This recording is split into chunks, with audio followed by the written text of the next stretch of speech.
If you'd like to see this team in action, make sure to watch my Let's Play of Pokemon Scarlet, which will be linked in the description and also at the end of this video.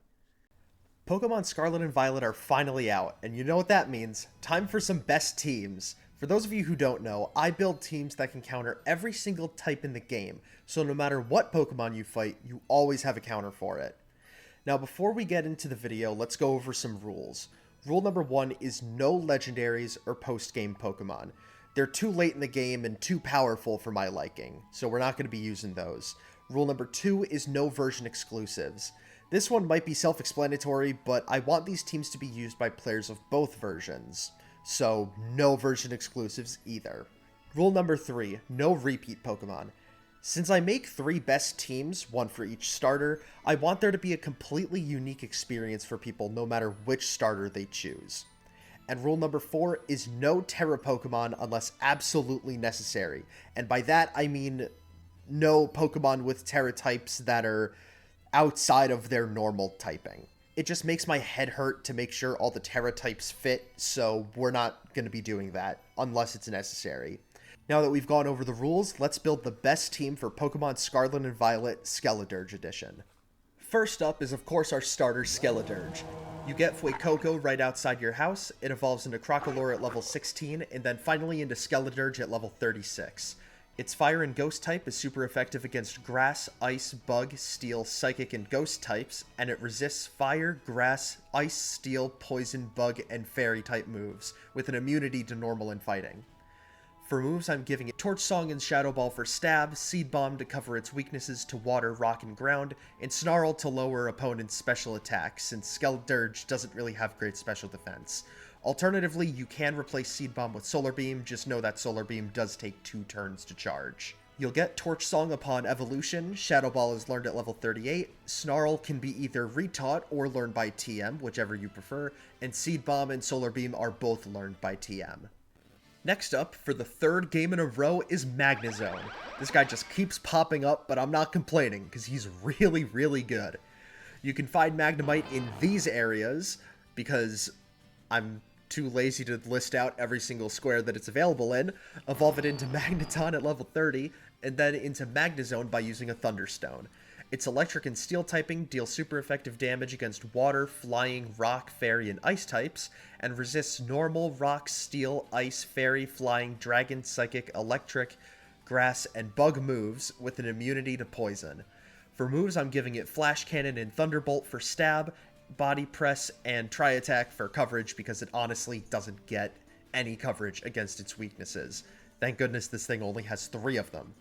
Just make sure to switch out to the next Pokemon on this team when you see a ground type. You'll get Flash Cannon at level 34, Thunderbolt and Body Press are TMs, and you'll have to reteach Tri Attack since it's learned at level 1. Now with just a little bit of investment in its defenses, I think Lurantis will be Magnezone's savior and a great addition to the team. Its pure grass typing will deal super effective damage against water, ground, and rock types, and it resists ground, electric, water, and grass moves. You can find its pre-evolution Fomantis in these locations, and it evolves at level 34 in the daytime. For moves, I'm giving it Leaf Blade and Trail Blaze as stab, Brick Break to cover its weakness to ice types, and Night Slash as extra neutral coverage. You'll get Leaf Blade at level 44, Trail Blaze is given to you when you defeat Brassius, who you should be fighting very early on, so that'll be your stab until you get Leaf Blade. You get Brick Break as a TM, and you'll have to relearn Night Slash since it's learned at level 1. Here's a Pokemon I've already used in my first playthrough of Pokemon Violet over on Twitch. By the way, follow me on Twitch. So you know it's a good one. It's the new pseudo-legendary Baxcalibur.